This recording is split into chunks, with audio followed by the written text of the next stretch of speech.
ایک صاحب نے مجھ سے سوال کیا نیو یارک میں کہ وہ قرآن کو مانتے ہیں، محمد کو بھی مانتے ہیں صلی اللہ علیہ وسلم کو، پھر مسلمان کیوں نہیں ہے؟ یہ سوال تھا ان کا۔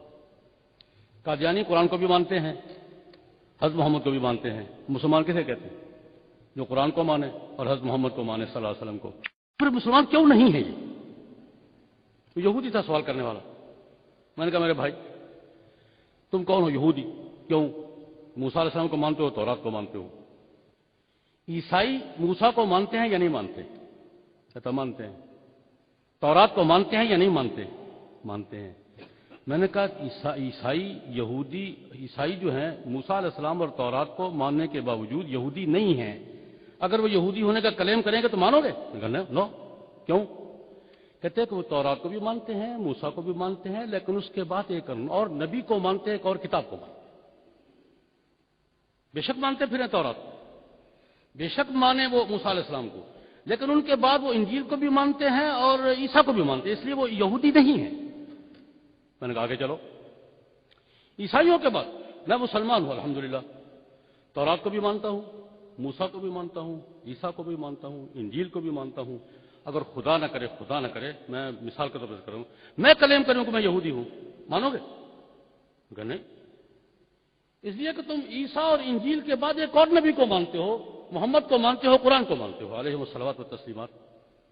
میں نے کہا میرے بھائی یہی مسئلہ ہے، عیسائی موسیٰ علیہ السلام اور تورات کو ماننے کے باوجود یہودی نہیں کہلا سکتے، اس لیے کہ انہیں نبی مانتے ہیں، نئی کتاب مانتے ہیں۔ مسلمان موسیٰ علیہ السلام اور تورات اور عیسیٰ علیہ السلام اور انجیل کو ماننے کے باوجود نہ یہودی کہلا سکتے ہیں نہ عیسائی کہلا سکتے ہیں۔ کیوں؟ ان کے بعد وہ حضرت محمد کو مانتے ہیں اور قرآن کو مانتے ہیں۔ میں نے کہا میں یہ چیلنج نہیں کرتا، مانتے ہوں گے قادیانی قرآن کو مانتے ہوں گے، حضرت محمد کو بھی مانتے ہوں گے، میں چیلنج نہیں کرتا، اس بات میں نہیں پڑتا میں۔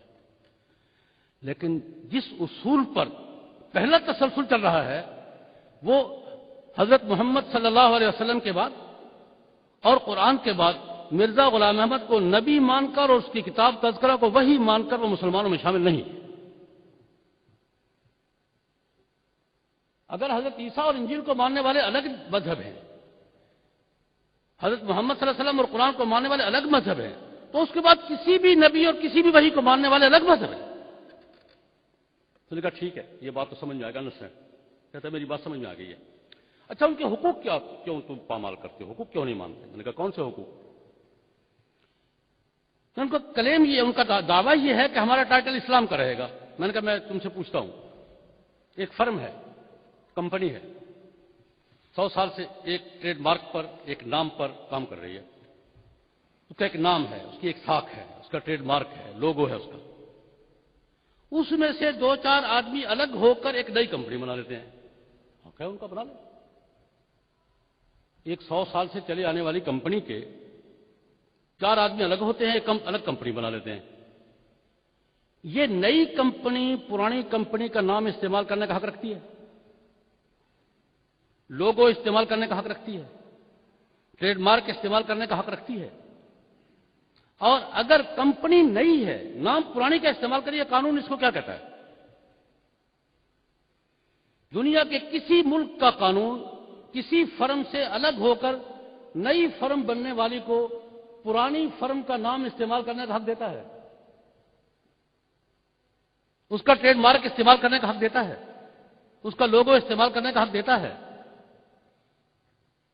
جب دنیا کی کسی قانون میں اس کی گنجائش نہیں ہے تو یہاں یہ فراڈ کیوں روا رکھا جا رہا ہے؟ میں نے کہا بات یہ نہیں ہے کہ ہم ان کے حقوق نہیں مانتے۔ میرا ایک سوال ہے، میں پاکستان سے تعلق رکھتا ہوں، پاکستان کے حوالے سے، پاکستان میں عیسائی رہتے ہیں یا نہیں رہتے؟ یہودی رہتے ہیں یا نہیں رہتے؟ سکھ رہتے ہیں یا نہیں رہتے؟ ہندو رہتے ہیں یا نہیں؟ ہم نے کبھی کس پہ چڑھائی کی ہے کہ وہ جلسہ کیوں کر رہا ہے جی، وہ کیوں اپنی تبلیغ کر رہا ہے جی، وہ کیا کر رہا ہے جی؟